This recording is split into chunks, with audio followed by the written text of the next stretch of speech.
새거 55쪽 보시면 맞죠? 55쪽. 예.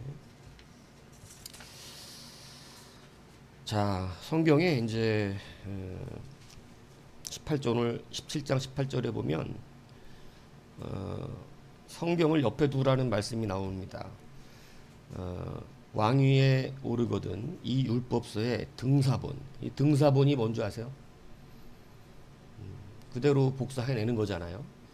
그러니까 성경을 어떻게 하라고 기록해놨어요? 다 기록하라는 거예요. 쓴 것을 그대로 다 어떻게 하라 다시? 이때는 뭐 저기가 없죠. 인쇄가 없잖아요. 그러니까 어떻게 돼요? 똑같이 그대로 받아 적는 수밖에 없는 거죠. 그러니까 성경은 우리 가운데 등사본을 만들래요. 그래서 하나님 주신 처음에 그 성경이 있으실 텐데 그 성경을 다 등사해서 다 받아 적어서 자기 곁에 두고 그걸 어떻게 하라는 겁니까? 평생에 19절에 자기 옆에 두고 어떻게 하라고요? 읽어. 그 하나님이 여호와 경외하기를 배워라. 그래서 이 율법의 모든 말과 이 규례를 지켜 행하라.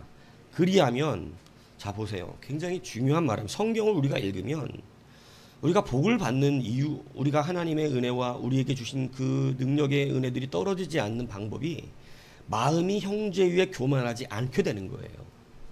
그러니까 말씀은 배우면 배울수록 교만하지 않게 됩니다. 그러니까 이것을 여러분이 아셔야 돼요. 그러니까 우리가 하나님 말씀을 배운다는 하나님의 말씀의 목적을 우리가 너무 기복주의로 가는 신앙들은 이 대가성으로 자꾸 설교를 하거든요. 하나님이 대가성이 없는 게 아니에요. 성경은 분명히 우리에게 갚으시는 하나님임을 말씀합니다. 그러니까 이게 이 말씀이 너무 이제 치우쳐져 있었어요. 제가 볼 때 과거에는 너무 기복주의로 치우쳐져 있어서 너무 기복주의를 하니까 하나님을 마치 이 인과응보, 그 다음에 뭐 대가적으로 뭐 우리가 행하는 대로 그냥 대가적으로 이렇게 하시는 하나님인 줄. 근데 하나님은 그걸 초월하세요. 그렇게만 했으면 저도 여러분도 이 자리에 있을 수가 없습니다. 죄 지은 대로 우리를 치고 이랬으면 솔직히 저도 지금까지 하나님 앞에 잘한 것보다는 죄 진 게 더 많아요.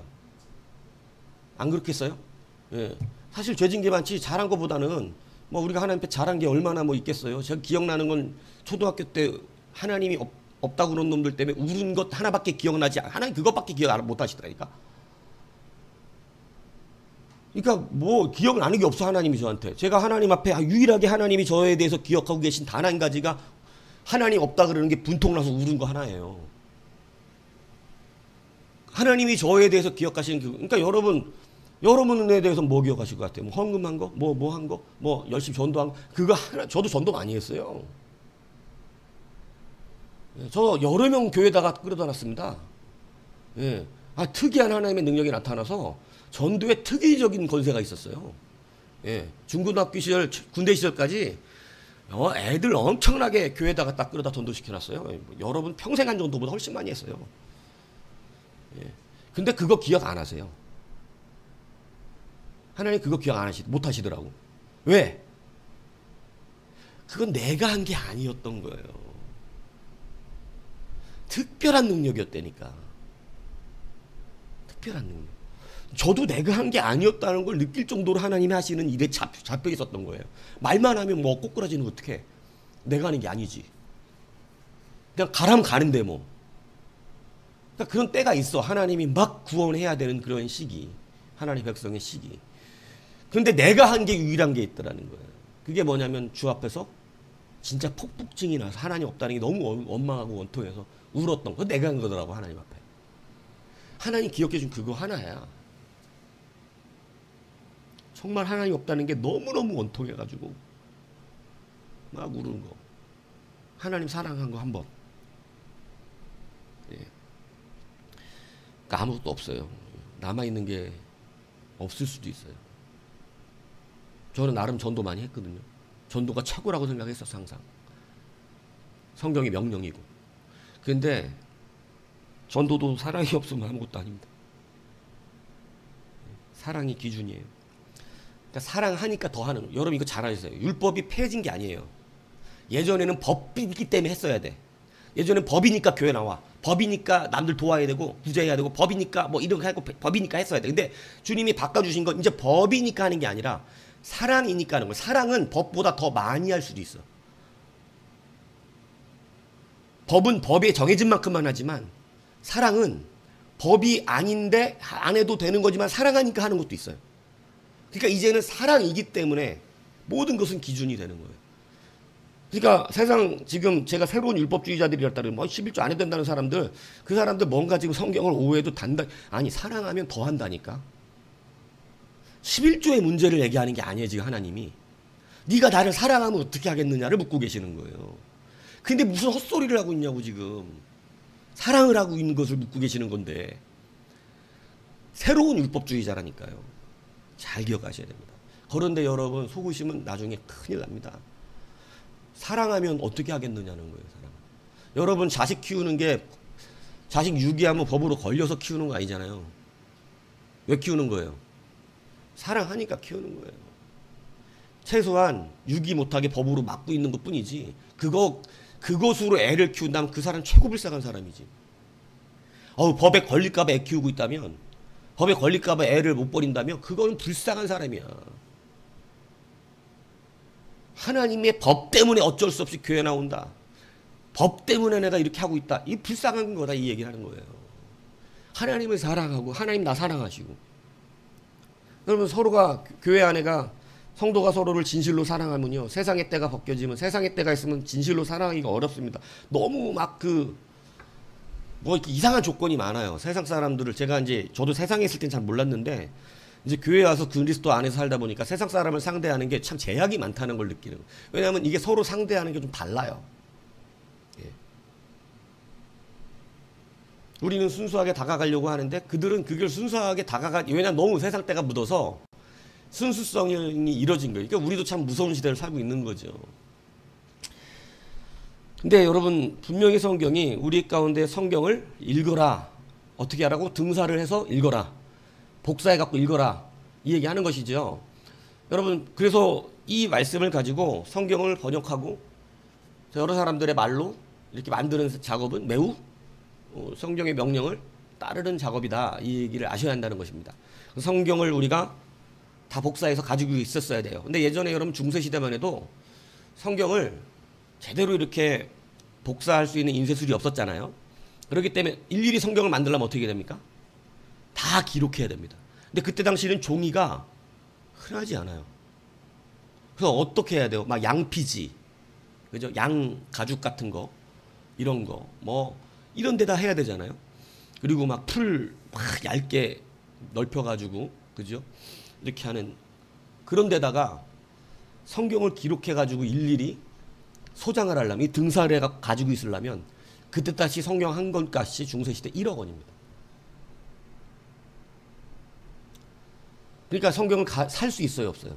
그래서 아무도 성경을 못 사는 거예요. 읽고 싶은데. 그런데 또 중세시대 로마 그 시대는 라틴어로만 써. 그러니까 라틴어 안 쓰는 민족들은 어때요? 읽을 수도 없어. 영어로라도 써는 게 아니야. 못 읽어요. 소장만 하고 있어. 갖고 있으면 천국 가는 줄 알아. 성경책 갖고 있으면. 근데 지금 우리는 집에 성경책이 남아 돕니다. 성경책 여기저기 남아 돌아요. 저도 성경책 여기저기 다 두고 있어요. 아무데나 두고 펼쳐보려고. 그냥 내 손이 닿는 거 다 두고 있거든요. 왜냐하면 순간 생각나면 열어봐야 되니까. 예. 그런데 요즘 그것도 안 해. 왜 안 하죠?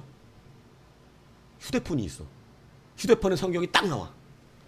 그리고 훨씬 편해, 찾기가. 예전에는 막 어디 있었더라. 그리고 막 찾아갖고 한 10장 읽어야 찾으면 성경 많이 읽는 사람이죠. 여러분 예전에는 자기가 읽었던 성경 구절 찾으려면 어디쯤이었던 것을 기억해서 10장 이내로 읽어서 찾아내면 성경을 많이 읽는 사람이에요. 지금은 어디 성경인지도 모르죠. 그러니까 어디서 읽었더라. 이게 창세기인가 계시록인가 이러죠. 성경 안 읽는다 뜻이죠. 근데 요즘은 그런 것도 필요 없어요. 휴대폰에 딱 놓고 검색어 딱 치면 다다다닥 떠. 너무 편해지죠. 예. 내가 이거 등사본 기억나는데 어떻게 찾았을까요? 신명기 어딘가 있는데 이렇게 찾았을까요? 검색해서 찾았을까요? 검색해서 찾았어요. 등사본 딱 치니까 신명기 나오더라고. 예. 등사본이란 말이 있는 건 알잖아. 근데 어디 나왔지? 어디였더라? 민수기였던 것 같은데 신명기더라고. 예? 당연히 민수기라고 생각하겠지. 우리 같은 입장에서는. 응? 근데 민수기 아니면 신명기예요. 사실은 모든 율법에 관련된 것. 그런데 여러분 이렇게 성경을 가지고 있으라고 하는 건데, 이 가지고 있으라고 하는 귀한 은혜가 뭐냐면, 제가 그 말씀을 드리는 건데, 마음이 그의 형제 위에 교만하지 않습니다. 우리가 말씀 왜 배우냐면 끝까지 교만과의 싸움이에요. 여러분 이 교만이 정말 무섭습니다. 교만이 참 생각보다 너무너무 큰 죄가 되는데, 우리가 이게 겸손하다는 것이 참 어려운 일이에요. 왜냐하면 교만이 우리는 그냥 살아내는 삶이기 때문에 그래요. 우리는 늘 그냥 교만하게 어떻게 해요? 살아가고 있다니까요. 그러니까 우리가 말씀을 배우지 않으면 마음이 낮아지지를 않습니다. 그러니까 말씀은 늘 우리를 어떻게 하냐면 낮추는 작업을 해요. 그래서 그게 낮춰지면 좌로나 우로나 치우치지 않아집니다. 사람은요 좌로나 우로나 너무나 잘 치우칩니다. 운전하면 누구 입장에서 말해요? 운전자 입장에서 말합니다. 자기가 걸어다니는 행인이면 누구 입장에서 말해요? 행인 입장에서 말합니다. 이게 뭐라고 그러는 거예요? 좌로나 우로나 치우치는 거예요. 내가 운전을 해도 좌로나 우로나 치우치지 않게 판단할 수 있어야 되고, 내가 걸어다니다가 차가 함부로 운전을 하는 것을 보아도 좌로나 우로나 치우치지 않고 딱 분별할 수 있는 능력이 필요하거든요. 근데 여러분 이게 될까요 안 될까요? 쉽게 이게 우리가 잘 안 돼요. 왜냐하면 치우치는 것을 깨닫는다는 것은 어마어마한 성인인 거예요. 내가 치우쳐 있다는 것을 자기가 깨달을 수 있다면 성인이라니까. 자기가 치우쳐 있다는 걸 알 정도면 자기가 잘못하고 있는 걸 아는 사람인 거거든요. 근데 우리는 정말 대부분이 자기가 치우쳐서 살고 있는지를 모릅니다. 그러니까 치우치죠. 이 말을 잘 들으셔야 돼요. 여러분이 치우쳐 있는 것을 아는 건 말씀이에요. 치우친 건 교만한 겁니다. 성경이 오늘 그 말을 해요. 치우쳐 있는 건 교만해져 있는 거예요. 그렇기 때문에 하나님의 말씀이 내가 좌로가 있으면 우로 오라고 땡기는 것이고, 우로가 있으면 좌로라고 땡깁니다. 그러니까 여러분 제가 저번에 설교했듯이 교만을 알고 있는 사람이 적다니까. 내가 교만하다고 알고 있는 사람이 적어요. 알고 있으면 성인이라니까. 교만인지를 모르고 교만한 거예요. 내가 교만해져 있는지 몰라. 왜냐면 우리 그냥 삶이 교만하기 때문에, 치우쳐져 있기 때문에. 우리 항상 말을 어떻게 하죠? 자기 입장에서 해요. 모든 게 다 내가 기준, 내가 관점에서 모든 걸 말합니다. 근데 그게 그렇기 때문에 치우쳐져 있는지를 알지 못하는 거예요. 진리는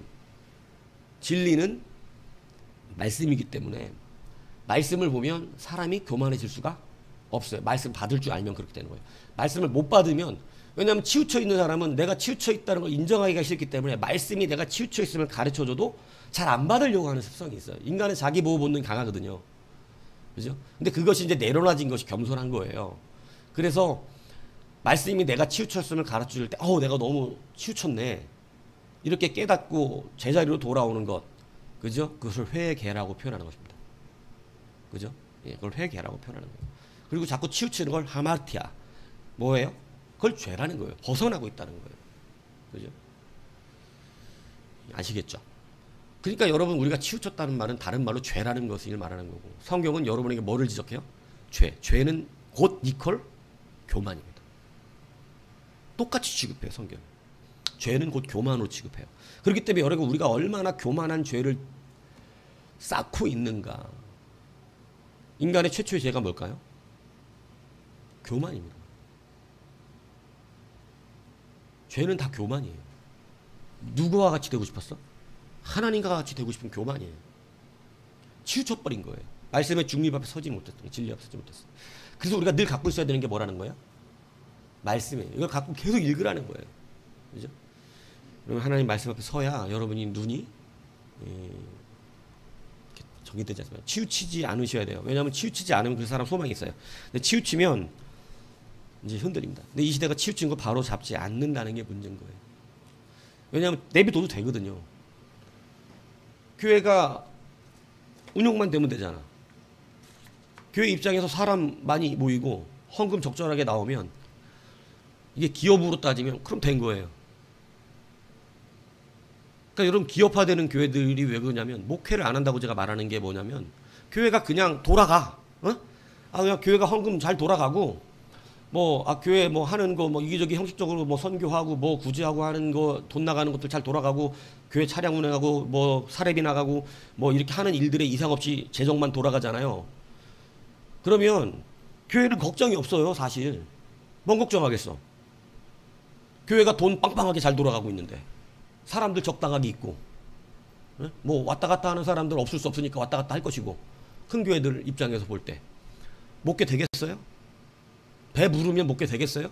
제가 생각해 보니까 배 부르면 목회 되기 힘들겠는데요? 배 부르면 열심히 내어 하나님의 나라 일 하기가 쉽지 않을 가능성이 높은 것 같아, 내가 볼 때는. 그러니까 배 부르는데 하나님 일 죽어라고 하는 사람은 성인이야. 그 대단한 사람인 거예요. 예. 목사도 그런 것 같아요. 제가 돈 많으면 정말 열심히 할까? 고민해봤어요. 내가 돈이 많아. 막 갑자기 복권 맞아갖고 한 몇십억 통장에 있어. 그러면 막 진짜 열심히 목회할까? 여러분 똑바로 믿는다고 막 이렇게 할까? 안 할 것 같아요. 제가 저를 돌아보니까 안 할 것 같은 가능성이 있다. 돈 많은데. 여러분 선물은 많이 받을 거예요. 나는 선물 주는 거 되게 좋아하거든요. 선물은 많이 받을 거예요. 근데 목회 똑바로 안 할 것 같아. 돈 많으면. 나는 돈이 많으면 안 될 것 같아. 적당해야지. 근데 여러분들은 돈이 좀 많아도 되실 수 있는 분이 되셨으면 좋겠어요. 말씀을 더욱 옆에 두는 이유는 잘 다시 한번 깨달으세요. 자로나 우로나 치우치지 않게 해주는 역할을 합니다. 우리의 죄를 반드시 줄입니다. 죄는 교만입니다. 교만하지 못하게 우리를 낮추어 줍니다. 그래서 우리는 자기 보호 본능에 의해서 자기가 교만하다고 느끼고 있는 사람 사실 별로 없다니까요. 여러분들 나 교만한데요, 이런 사람 별로 없어요. 정말 자기가 교만하다고 생각하는 사람 없다니까.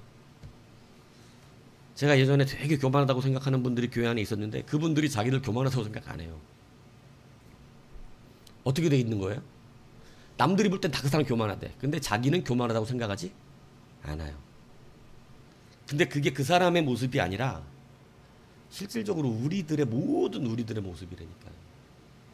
저로부터 여러분 모두가 말씀 앞에 가까이 서질 않으면 우린 치우치게 돼요. 교만이 계속해서 흘러나요. 교만하게 살아. 그냥 우린 교만하게 산다니까. 이걸 이제는 아셔야 돼요.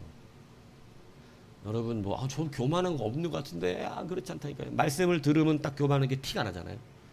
그죠? 그래서 우리가 말씀을 늘 옆에 두라고, 등사에서 두라고, 그리고 읽어야 한다고 이렇게 말씀해주고 있다는 사실을 기억하시기 바랍니다. 자, 성경이 어떻게 우리 가운데 오게 됐는가? 그래서 성경을 그래도 이때 성경이 우리가 들어올 때는 다행히 활자를 만드는 기술이 이렇게 돼서, 활자를 하나를 만들어 놓으면 이렇게 롤러 밀듯이, 알죠? 여러분 활자판 해보셨습니까? 우리가 100원짜리 동전 놓고 종이 놓고 이렇게 하면 거기 막 나오듯이 이제 이렇게 활자판을 깎아 놓고 그 위에다가 종이 놓고 이렇게 쭉 밀면 쫙쫙 찍혀서 이렇게 나오는 그런 거잖아요. 그래서 그 활자를 만들어서 드디어 우리나라 성경을 이렇게 우리나라 글로, 너무 감동스럽죠. 근데 이게 우리나라 사람들이 물론 번역을 돕긴 했지만 외국 선교사들이 시작한 일이었다. 너무나 감사한 일입니다. 그래서 로스 선교사는 성서공에 가갖고 돈까지 뜯어내서 한국 성경 만들어야 된다. 그래서 이제 뜯어서 한국 성경성을 적극적으로 시행했습니다. 그래서 1882년에 누가복음을, 그죠? 그 다음에 1883년에는 마태복음과 마가복음, 사도행전을 인쇄하였고, 1887년에는 신약 전체를 번역해서 예수 성교 전서라는 이름으로 이렇게 삼천부를 출판했어요. 거기 보세요. 예수 성교 전서, 이렇게 우리나라 옛날 글씨입니다. 예, 그죠? 예수 강세 1800 뭐라 그러는 거야? 18, 17년 이렇게 된 건가요? 예, 80 예, 뭐 글씨가 잘 모르겠어, 그죠? 자, 이렇게 이런 글씨로 이렇게 성경을 드디어 인쇄를 했어요. 굉장히 감동스러운 일이죠. 그래서 이 번역이 그냥 쉽게 된 것은 아닙니다. 번역은 준비기를 거쳐서 1877년부터 1886년 이제 거의 한 10년 동안을 준비를 했어요. 그래서 이제 번역자, 번역조본, 번역 내용을 고려할 때 네 가지의 시기로 나누는데, 첫째는 로스가 이제 이응찬을 처음 만나서 1874년 가을부터 이 코리안 프리미어, 이 한국인 지친서라고 그랬죠. 조선 지친서. 이게 간행되어지는 1877년 여름까지의 준비기가 있었고요. 이때 이제 로스가 한국어로 이게 그 나라 성경을 만든다는 것은 그냥 글자 번역만 해갖고 되는 게, 우리가 왜 영어가 어려워요? 생활해요 할 줄 안다고 그래서 영어를 잘한다고 말하지 못하죠. 왜 그래요? 미국 가가지고 생활 속에 들어가면 전혀 우리 헛소리 합니다. 가가지고. 그 이유가 뭐예요? 단어 그렇게 많이 알고 다 막 3만 보케버러리를 하고 가도 뭐 그 안에 들어가면 말귀 못 알아듣습니다. 왜 그래요? 문화가 틀려서 그래요. 문화가 틀려서. 그러니까 이 사람들이 하는 언어를 해석을 이게 문화적으로 이게 무슨 말인지 못 알아듣는 거예요. 예. 외국 사람도 우리나라 농담 하나도 못 알아듣죠. 예. 그러니까 한국말 해도 뭐 차 버스 타고 이런 건 할 줄 알아도 우리나라 들어와서 우리나라 문화에 적응되지 않으면 우리나라 말 전혀 못 알아들어요. 외국인들. 저게 농담인지 저게 뭘 뜻하는 건지 못 알아듣거든요. 이게 그냥 문화를 모르면 이렇게 돼요. 그리고 그 역사 인식이 있어야, 글은 역사 속에 있지 않으면 또 이해를 할 수가 없습니다. 우리는 이게 자연속으로 살면서 어떻게 된 거예요? 스며들었기 때문에 우리들은 이런 말을 하면 그런 뜻이라는 것을 그냥 알지만, 외국 사람들은 그렇지가 않아요. 문화와 역사 안에 같이 적용되어 있지는 않으면. 그래서 사실은 여기서 말만 할 줄 아는 거지, 듣고 말만 할 줄 아는 거지, 실질적으로 그들의 삶에 들어가 살면 새로운 영어를 해야 돼요. 예. 그러니까 한국어 번역을 하는데, 근데 말하는 것도 이렇게 어려운데 글로 풀어내는 것은 훨씬 더 어렵습니다. 말하는 게 쉽지 글 쓰는 게 더 어려운 거예요. 왜냐하면 우리가 말하는 건 여러 말을 통해서 이해시킬 수 있는 영역이 있지만, 글은 써놓은 것 갖고 이해시켜야 돼요. 그러니까 얼마나 이것을 잘 번역을 해야 되겠어요? 그렇기 때문에 우리나라 글도 여러분들이 가끔씩 어려운 산문을 읽으면 못 이해하잖아요. 이게 우리나라 글이 맞는가 싶은, 여러분들이 지금 복잡한 글들을 안 접해서 그렇지 그냥 재미난 요즘 책도 잘 안 읽잖아요, 사람들. 그죠? 조금 전문서적으로 들어오면 우리나라 글인데 이게 우리나라 말 같지가 않습니다. 왜 그렇죠? 그 부분의 지식을 모르면, 제가 신학서적 처음 들어갔을 때, 요즘은 읽으면 뭐 뭔 소리인지 어느 정도 알아요. 웬만한 잡다한 지식들을 이제 신학적으로 갖고 있으니까. 근데 초창기 때는 신학서적을 처음 보면 우리나라 말인데 100번을 읽어도 뭔 말인지를 모르겠어요. 왜 그러냐면 그 말 한 단어 안에 수만 가지 신학적 지식들이 응축돼서 들어가 있기 때문에, 내가 이 신학적인 것을 알지 못하고 이 글을 읽으면 몰라 뭔 말이지. 우리나라 말은 맞아. 근데 이게 하나도 이해를 못하겠어요. 요즘 조금 이제 여러 잡다하게 신학 공부 오래 하다 보니까 이제 이 말이 어서 했었던 말이라는 걸 알아서 이제 이게 알아지는 거예요. 예. 그러니까 지금 여러분들이 신학서적 앞에 딱 뭐 아주 기초적인 신학서적만 갖다 놔도 여러분 100번 읽어도 몰라요. 무시하는 게 아니라 원래 그러니까 원래. 왜냐하면 그 분야의 전문 지식을 내가 오랜 세월 공부를 안 하면 알 수가 없어, 알 수가. 우리나라 말도. 그러니 이 성경이라는 글을 이우한테 이해시키기 위해서 번역한다는 작업이 얼마나 어렵겠어. 번역해 놓은 것도 어려워서 목사가 필요해. 여러분이 성경만 딱 읽고 나면 다 이해되든가요? 여러분 이제 저하고 같이 공부를 오랜 세월 했기 때문에 지금은 읽다 보면 무슨 말인지 조금씩 이제 알아지는 내용들이 늘어나고 있지. 근데 배우기 전에 와가지고 이 글을 읽으면 알아듣는 글이 많지 않고, 잘못 해석, 자기가 알아듣는 글도 매우 많습니다. 이게 그 뜻이 아닌데 자기는 그 뜻을 읽어버리는 거야. 우리로 말로 이렇게 번역해놨는 우리나라 말인데도. 그게 이 번역 사업이라는 건 매우 어려워요. 그래서 우리가 영어 서적 번역하는 걸 되게 쉽게 우습게 여기는 분들인데 영어 잘해도 영어 서적을 번역하는 문제는 완전 다른 문제입니다. 무슨 얘기인지 이해가 가세요? 직역해놓으면 아무도 못 알아들어 그거. 직역을 해놓은 자기도 나중에 읽으면 뭔 소린지 몰라요. 그렇기 때문에 우리가 알아듣게끔 우리의 문화에 맞게끔 이 언어를 어떻게 해야 돼? 바꿔놔야 되는 거예요. 우리가 이 말의 원뜻을 우리고 그대로 알아들을 수 있게끔 원뜻으로 바꿔놔야 돼. 설교도 그런 작업을 하는 거예요.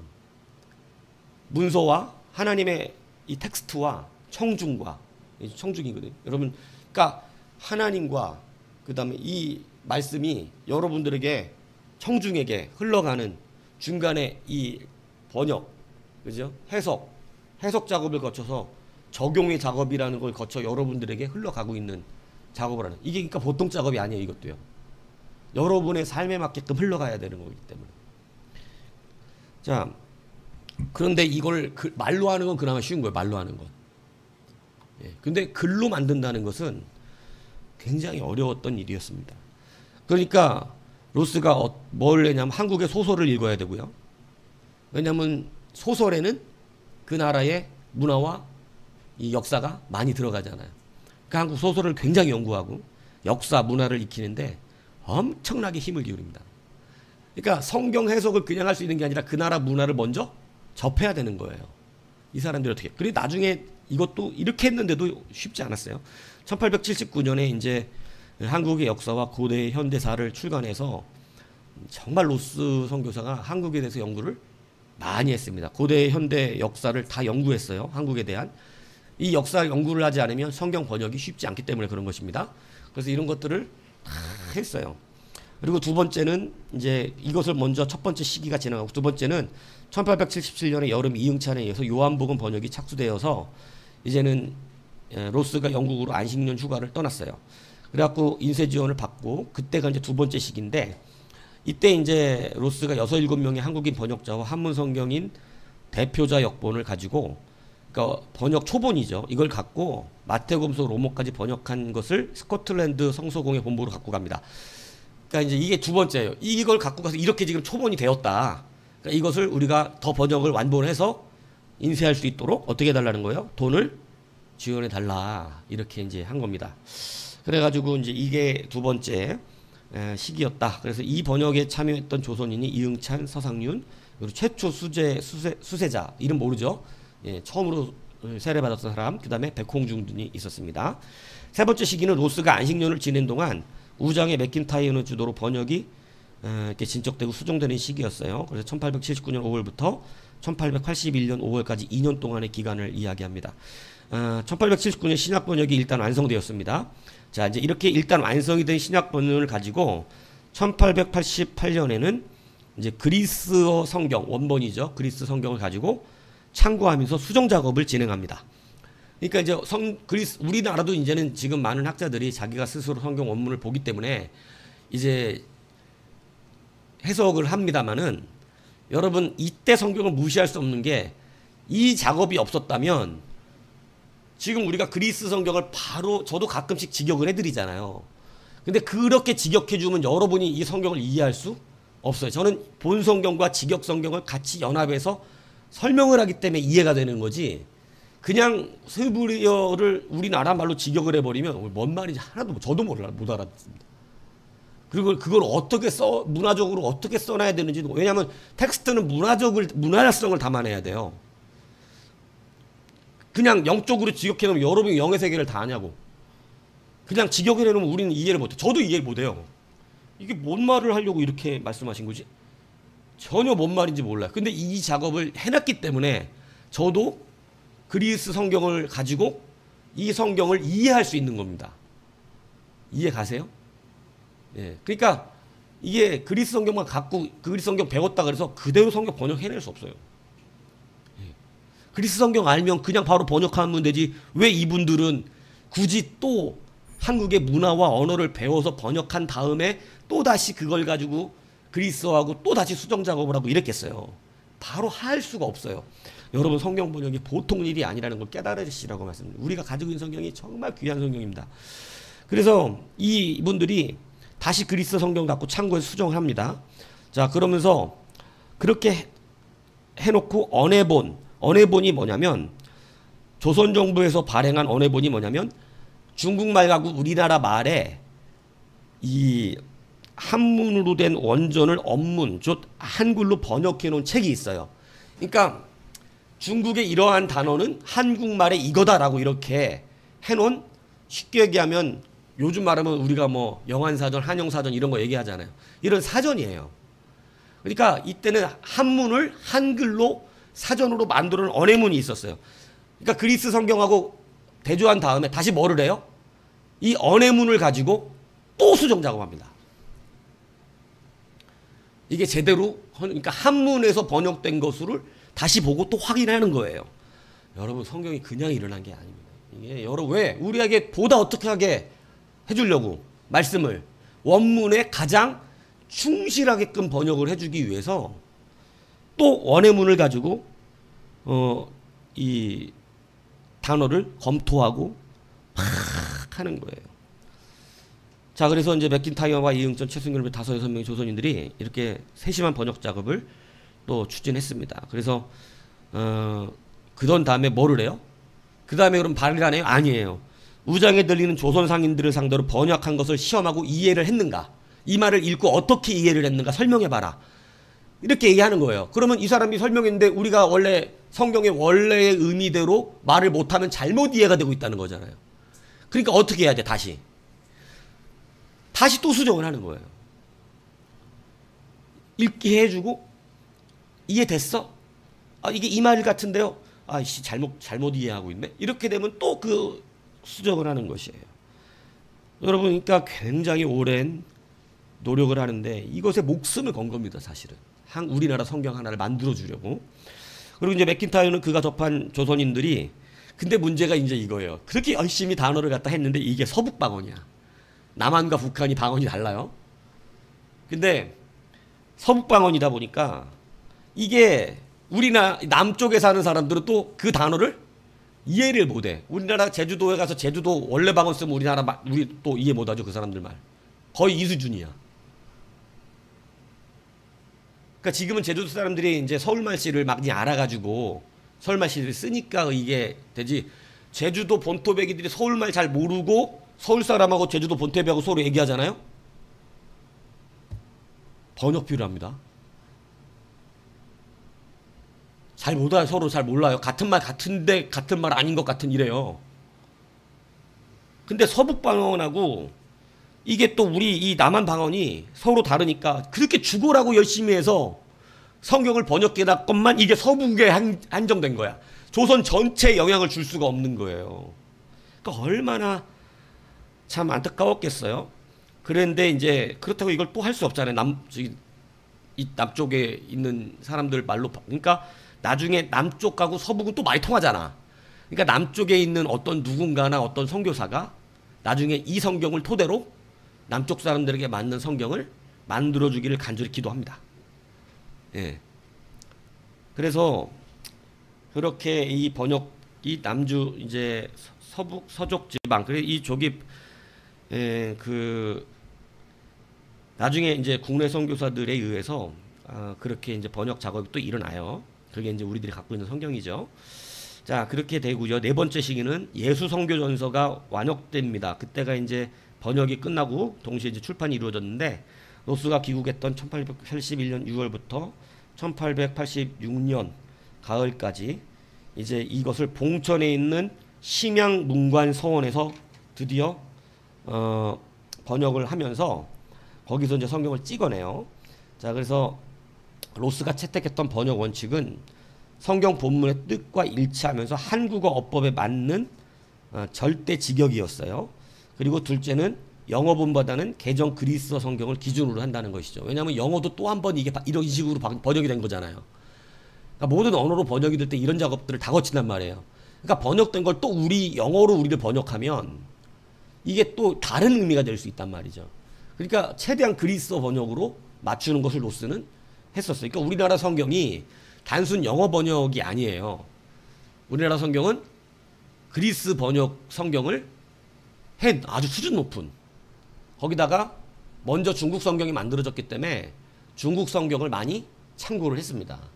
그래서 중국 성경을 가지고 또 많이 우리나라 성경은 그렇게 이제 된 거예요. 그러니까 그리스어와 이렇게. 그래서 이 번역 방법에서 그러면서 또 일대의 진전을 더 이루는데 1882년쯤에 채택된 번역 방법이 계속 사용되다가 이제 관리 출신 학자가 한문 성경에서 1차 번역을 하면 이제는 로스 이응찬이 그리스 성경을 참고해서 2차 번역을 또 해요. 그리고 이것을 1번역인이 정서를 하면 다시 로스 이응찬이 제3차 번역을 합니다. 그러고 나면 다시 로스가 그리스 성경과 그리스 어휘를 해서 또 4번째 번역을 해요.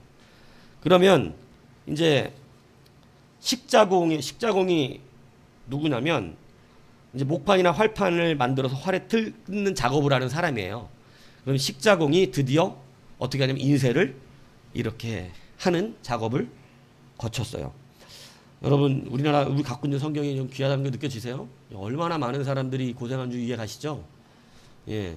그렇게 해서 예수성경 전이 나오기까지 많은 사람들이 정말로 많은 고생을 합니다.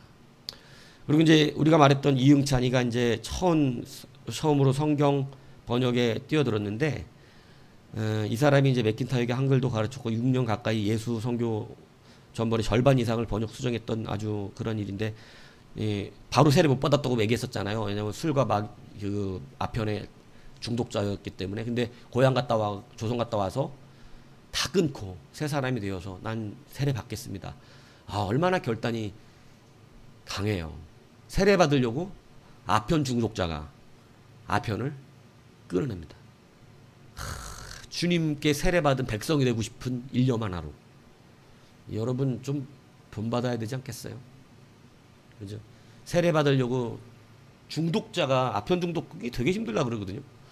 중국 망한 이유가 그거잖아요. 나중에 중국이 굉장히 크게 다스립니다. 나중에 이 아편 중독 저기 하려고.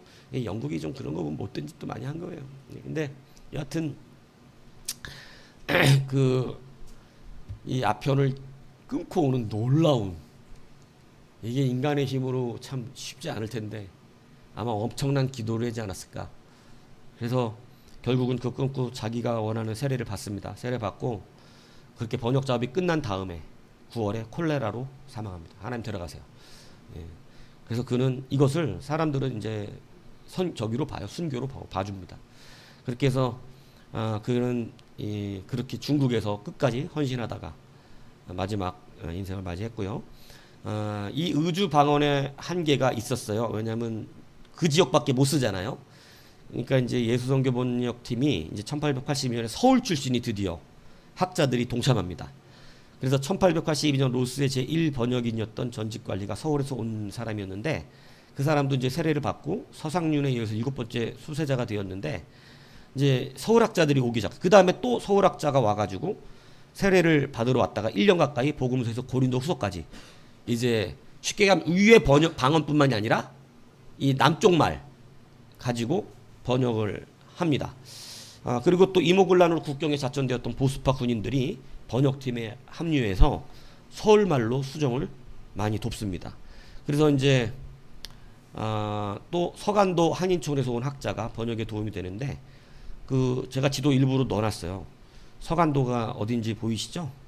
예, 옛날 고구려 수도가 거기 있고, 그러니까 우리나라 원래 예전의 영토는 옆에 보세요. 지도 보면 일본보다 커요. 이렇게 그 초록색이 다 우리나라 영토예요. 예. 간도하고 저 위에 막 쭉 보이시죠? 연해주. 예? 우리나라 이렇게 큰데 다 뺏기고, 예? 그죠? 예. 이렇게 따지면 러시아 지금 국경도 넓고 막 우리나라 이렇게 되면 지금 여행도 갈 데가 너무 많을 텐데 수련회 아마 연해주로 가지 않았을까. 근데 이렇게 큽니다. 우리나라가 이렇게 잘려갖고 지금 여하튼 그 한인촌에서 온 학자에 대해서 로스가 이렇게 말했어요. 이 사람은 최초로 누가 요한 복음을 2년 전에 받았어요. 그러니까 성경을 받은 게, 성경을 등사한 걸 받아서 그걸 다 읽습니다. 읽고 온 거예요. 책을 보고. 그리고 기독교를 배우기 위해서가 아니라 세례를 받기 위해서. 왜냐하면 기독교의 근본에 대한 지식이 완벽했어요. 그러니까 이 사람들이 받았던 성경을 가지고 기독교를 너무 잘 이해하고 있었다는 거죠. 그리고 그래서 세례를 받으러 온 거예요. 그래서 이 사람이 이제 한인촌으로 돌아가서 동포들에게 자기의 신앙을 가르치고 증거하기를 간청하는데, 왜 한인촌에 가서 하냐면 거기에는 본국의 이 정치적인 일이 미치지를 못해요. 그러니까 그쪽에서는 기독교를 자유스럽게 받아들일 수가 있었기 때문에 그래요. 그래서 그가 모국어와 같이 중국어와 한글을 다 한문 다 능숙하게 써요. 그러니까 이 사람이 가가지고 복음을 증거하겠다. 그래서 복음을 증거하는 그러한 일을 감당하게 되었어요. 그래서 예수교회 이 출판으로 인해서 이제 우리나라가 성경을 가지게 되었는데, 그 밑에 보면 일본 요코하마에서 주조된 35,656개의 음절별 한글 열활자가, 우리가 이제 우리나라 성경이 일본 요코하마에서 주조된 활자로 만들어졌어요. 예, 왜냐하면 거기다가 신청을 했어요. 로스가 일본에다가 만들어 달라고. 예, 한국에서 만들겠어요, 안 만들겠어요? 아니, 한국 안 만들죠. 근데 이제 이때 활자술은 일본이 가장 많이 발전을 했었던 것 같아요. 중국보다도. 왜냐하면 일본이 가장 많이 문명적으로 동양에서 어땠어요? 빠르게 발전했죠. 그러니까 이제 서양 활자술 같은 것을 빨리 배웠기 때문에 일본에서 이 활자를 얘기를 해다가, 그래서 두 명의 중국인 인쇄공과 서간도 한인촌 집안 출신의 매학상 김청송이 식자공으로 채용되면서 심양문관서원에서 인쇄를 했어요. 거기 앞에 사진 한번 보세요. 보면 거기 위에 거는 성경 문광서원이잖아요. 위에 쪽 오른쪽, 그죠? 예, 성경 문광서원, 그죠? 밑에는 뭐예요? 양심 문관서원 아니에요? 그죠? 예, 55쪽 말하는 거예요. 예, 55쪽에 보면 성경책 있잖아요. 밑에 그림에 보면 거기 양심 문광서원 돼 있는데 그렇게 읽지 않죠. 이때는 어디서부터 읽어요? 예, 오른쪽으로부터 왼쪽으로 읽잖아요. 그죠? 심양 문광서원이잖아요. 그죠? 심양 문광서원에서 이렇게 처음 성경이 발간이 되었던 거예요. 그래서 이 심양이에요. 우리가 심양, 양심이 아니고 심양 문광서원에서 인쇄를 들어가서 드디어 이렇게 인쇄를 했습니다. 자, 거기 한번 이제 제가 일부러 이 단어를 갖고 왔는데, 예수성교 누가복음 1장 1절에서 4절이에요. 그래서 제일 먼저 인쇄된 게 이제 누가복음으로 알려져 있는데, 이게 이제 벌써 처음 번역된 이후에 8자 9차 수정을 거쳐 갖고 근데 그 9차의 수정을 거친 누가복음 1장 1절에서 4절 말씀을 제가 거기 쓴, 옛날 사람이 이 성경 요 성경 읽은 거예요. 자, 한번 읽어 보세요. 네? 예, 읽어 봐요. 용빌. 읽어 보라고. 네? 이렇게 읽어 알겠습니까? 네. 이게 되게 여러 사람이 붓을 들어, 이해 가세요? 되게 여러 사람이 붓을 들어 우리 가운데 이루어진 일이죠. 이룬 일을 기술하되 처음으로 붙여진, 저도 잘 모르겠어요. 지금 보고도 던자 우리를 그러니까 밑에 거하고 같이 보면 조금씩 해석이 돼요. 제 밑에 거 개역개정, 우리가 지금 읽는 성경, 그러니까 붓을 들어 막 이래갖고, 그죠? 하였기로, 예, 모든 일을 자세히 근원을 쫓아 차례대로 썼는데, 이제 거기 데오비노, 그죠? 데오빌로잖아요, 그죠? 근데 거기 밑에는 데오비노 보이죠? 데오비노 이렇게 읽어지죠? 데오비노의 존전에, 예, 데오비노의 존전이라는 거죠. 그 데오비노 앞에, 그죠? 예, 어쨌든 이러한 일들의 실정을, 뒤에 보면 실정을 알게 함이라. 예, 이렇게. 그러니까 이때는 이 사람들이 이런 글을 이해했어요. 이거는 이때 글이니까. 예, 근데 띄어쓰기도 없고, 그죠? 예. 그러니까 이런 성경을 처음에 이렇게 나온 거예요. 이렇게 나온 거를 우리나라 성경이 현대로 발전되면서 계속 어떻게 한 거예요? 현대어에 맞게끔 수정 작업이 거쳐져서 지금 오늘날 우리가 쓰고 있는 개역개정까지 이렇게 이르게 되었다. 그래서 한번 제가 얼마나 고생을 해서 만든 건지, 이 사람들이 이렇게 쓴 것을 우리가 지금 보고 있다니 너무 감격스럽지 않습니까? 예. 자, 그러고 이제 간단한 색인편이 있어요. 그게 뭐냐면 밥틴내. 이게 옛날 단어예요. 밥틴내. 조선이 밥틴내. 이게 세례란 뜻이에요. 그러니까 지금 우리가 세례라고 됐지만 이때는 밥틴내 요한이죠. 예. 그리고 이제 사바닐. 이게 이제 안식이라는 뜻입니다. 예. 그러니까 이런 단어들을 표기를 해놔야 이때 같은 글을 써도 모르는 사람들이 많으니까 이렇게 보는 거예요. 자, 그리고 이제 하나님이란 표기, 이거가 이제 좀 중요한데요. 성경에는 처음에는 하느님이라고 썼습니다. 이 개신교 우리 성경에 하느님. 자, 그런데 이 하느님이라는 건 원래 한울과 님의 합성어죠. 그래서 한울님입니다. 그러니까 하늘의 님이란 뜻이죠. 하늘의 님. 그죠? 그래서 우리나라 하나님은 하느님이죠. 하늘님이에요. 하늘님. 그래서 우리나라 애국가도 하느님이 표기어입니다. 그게 맞는 표기예요. 하느님이. 자, 그런데 천주교는 하느님이라고 안 합니다. 천주교는 뭐라 그러죠? 천주교는 당연히 천주님이라 그러죠. 예. 천주교는 성경에 천주님으로 기록되어 있어요. 예. 그래서 우리나라하고 공동 번역은 천주냐 하나냐 이걸 갖고 싸우다가 공동 번역에는 우리나라 가톨릭과 개신교가 공동 번역한 공동 성경이 있습니다. 공동 번역에는 서로 나는 하나님을 포기하고 거기는 천주님을 포기해서 하느님으로 기록되어 있는 거예요. 이해 가시죠? 자, 그래서 처음에는 이 원래 성경에 이제 이 성경이 하느님으로 표기를 했었는데 나중에 이제 그 1년 뒤에 다시 나온 성경에서는 하나님으로 표기합니다. 예수성교 성교도 하나님으로. 그래서 이제 현대 한국어에서는 아래와가 제어되면서 하나님으로 불리게 되는데, 그러니까 지금은 하나님과 하느님의 뜻이 같은 거예요. 현대 표기에서도. 그러니까 이거 헷갈리시면 안 돼요. 하나님과 하느님이 원래 국어 표제상 같은 하늘에 있는 님이란 뜻입니다. 예, 그러니까 우리 국어 표기상은 하나님도 하늘님이라는 뜻이에요. 아래아 표기가 바뀐 것 뿐이에요. 그러니까 하나님에도 하늘님인 거예요. 예. 그런데 이제 우리는 전설에 의하면 우리 개신교는 왜 하나님이라고 하냐 이렇게 말하면 하나밖에 없는 님이다. 이래서 하나님이다. 이렇게 표현한다고 하지만 대한성서국의 번역자문인 민영진 목사는 아니다. 우리가 말하는 하나님도 하느님이다. 하늘님을 말하는 것이다. 라고 설명해 줬어요. 대한성서공회에서 번역자문위원이. 그러니까 번역자문위원이니까 전문가니까 전문가의 말을 우리는 따르려고 합니다. 그런데 원래 우리가 하나밖에 없는 님이어서 하나님이나 하느님이나 이게 큰 문제는 없어요. 왜냐하면 예수님이 주님 하나님을 어떻게 설명했어요? 하늘에 계신 우리 아버지로 표시했어요. 그러니까 하늘님이 성경적으로도 더 맞고 또 성경적으로 하나님이라고도 맞습니다. 사도 바울은 홀로 하나이신 하나님이라고 우리 가운데 하나님의 의미를 또 설명해 줬기 때문에 우리는 하나님이라는 의미를 현대적으로는 국어 표기상으로는 하나밖에 없는 이미와 하나님이 이렇게 말하면 여러분이 틀린 거예요. 국어 표기어상은 하나님도 무슨 뜻이에요? 하늘에 계신 님이란 뜻이에요.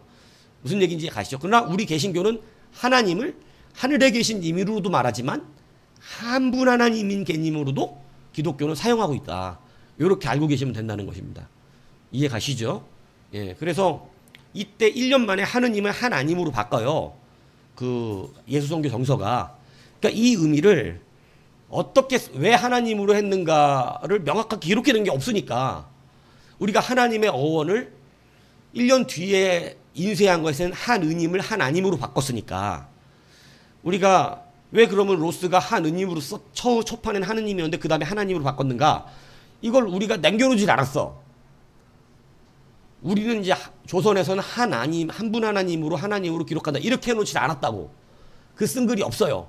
그러니까 우리는 그것을 전승과 구승에 의해서 개신교는 한 분 하나님의 의미로 이렇게 했다라는 전설이 있는데 그 전설을 가지고 우리가 학적으로는 맞다 이렇게 말할 수는 없는 거예요. 우리는 그렇게 말하면 안 돼요. 전설 따라 한 말리는 얘기하면 안 되는 겁니다. 그러니까 그것은 아니지만 그동안 그렇게 우리가 구전을 어떻게 했기 때문에 들어왔었기 때문에 옛날 목사님들로부터 우리 개신교의 하나님은 한 분 하나님의 하나님이다 이렇게 들어왔기 때문에 저도 그렇게 옛날 목사님한테 전해 들었고 그래서 하나님으로 드렸고 그렇게 쭉 왔어요. 그래서 우리는 한 분 하나님이다 이렇게 말을 하지만 국어 표기상으로는 하느님과 하나님을 따로 표기하지는 않아서, 왜냐하면 국어 표기상 하나님을 한 분 하나님으로 표기하지 않습니다. 우리 국어법은 하나님이나 하느님이나 표기가 달라져서 이 표기도 맞고 요 표기도 맞는 것으로 지금 표기하고 있어요. 되도 맞고 되도 맞고 이런 표기로 하듯이 이것도 하나님 하나님의 같은 표기인데 뜻은 뭐다? 국어법상은 하느님이다. 근데 하느님도 우리에게 문제가 없습니다. 왜냐하면 하늘에 계신 님이기 때문에 하나님 말하는 거예요. 여호와 말하는 거예요. 한 분 하나님도 우리에겐 의미가 무리가 없죠. 예, 한 분 하나님인 것을 우리 말하기 때문에 이렇게 말하고 있다. 여러분 요것은 이제 정확하게 알고 계셔야 돼요.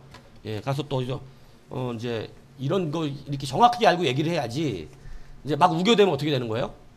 이제 이게 여러분 이제 우기는, 그러니까 이제 이게 심도 깊게 공부를 하면 카더라 통신을 갖고 얘기하는 사람 우리는 말을 하기가 어려워요. 그러니까 근거 없이 얘기하면, 그러니까 이게 사실 이제 저는 뭐 예를 들어 박사학위 공부를 하고 그러니까 지금은 뭐가 훈련돼 있겠어요? 근거가 없는 말은 확신을 하면 안 되는 거예요. 자기가 어디서 주워들은 말 갖고 막 얘기하는 것. 우리는 확실한 근거가 필요한 거죠. 예, 그러니까 이제 근데 요즘 세상 분들은 그렇지 않죠. 그냥 우기죠. 막 자기가 들었던 얘기 하나 우깁니다. 그래서 저는 뭐 찾아본다고? 그래서 저는 항상 논문으로 들어가는 거예요. 어디서 근거가 됐는가. 예, 논문 찾아보는 거예요. 논문 찾아보면 이 말의 근원이 어디서 된 거고 어떻게 시작된지 알아야 정확하게 얘기를 하는 거죠. 예, 그러니까 여러분도 이제 그 훈련이 돼야 돼요. 예수 믿는 사람들 특별히. 카더라 통신으로 이렇게 막 그냥 얘기하는 게 아니라 그랬다더라. 뭐 조영기 목사님이 갑자기 방언받아서 영어로 설교했다더라. 이런 카더라를 하면 안 된다 이 얘기를 하는 거야. 방언받아서 영어 한 게 아니라 영어 공부 열심히 해서 영어 설교했다잖아. 조영기 목사님이 영어 공부 열심히 해갖고 여기 딱 여기서 준비해갖고 영어를 했다는데 막 옛날에 카더라 통신 오니까 막 한국말로 설교하는데 너무 답답한 거야. 막 그랬더니 갑자기 영어 방이 떨어졌고 막 영어로 설교했다고. 아, 은혜롭지. 하나님 영어 방언 줘갖고 영어 설교했다니까 은혜롭잖아. 아멘 나오고 막. 나중에 조영기 목사님 물어보니까 그런 적 없다잖아. 영어 방언은 무슨 개풀 영어 방언이야. 영어 공부 얼마나 열심히 했는데. 이건 말도 안 되는 이런 말들을, 거짓말도 은혜만 받으면 됩니까? 안 됩니다. 무슨 얘기 알겠어요? 그렇게 하면 안 되는 거예요. 확실한 근거와 이게 꼭 은혜 받으면 막 뻥치는 것도 되는 걸로 알고 있던 그런 시대가 있어. 그냥 안 돼요. 그렇게 하면 명확한 근거를 갖고 얘기하는 거예요. 여러분도 이 근거가 있어야 돼요. 제가 가끔씩 막 좀 막 무자비하게 막 카더라로 얘기하면 말을 더 못 하겠더라고. 그냥 내비둬요. 왜냐면 뭐 우겨대는 걸 어떻게 해. 그러니까 예. 근데 확실한 근거들을 가지셔야 돼요. 그러니까 뭐 하느님 이런 것도 마찬가지고 예수성교전서 이런 것도 확실하게 여러분들이 이제 아셔야 되죠. 그래서 서북 방언을 썼었다 아시기 바라고요. 자, 그래서 이후에는 대형 성서 공회가 이제 한글 성경에 대한 출판비를 대기 시작합니다. 그래서 우리 성경이 계속해서 이렇게 제작이 될 수 있었어요. 그러면서 점점점 이제 현대어로 이렇게 번역이 되면서 저는 어릴 때 대형 성서 공회에서 나온 성경도 봤었습니다. 그래서 이러한 이것들을 통해서 이제 우리 성경이 이렇게 나왔어요. 그래서 조선의 성경이 참 감사하게 우리나라 글로 이렇게 많은 분들의 활동을 통해서 이렇게 되게 되었습니다. 거기 보면 서상윤 이분 이렇게 초상하거든요. 이렇게 생기셨어요. 이렇게 생기신 분들이 막 성경 번역을 막 수염 만져가면서 하시고 그랬던 거예요. 예, 감사하죠. 자, 이렇게 해서 우리에게 성경이 번역되었다. 여기까지 하도록 하겠습니다.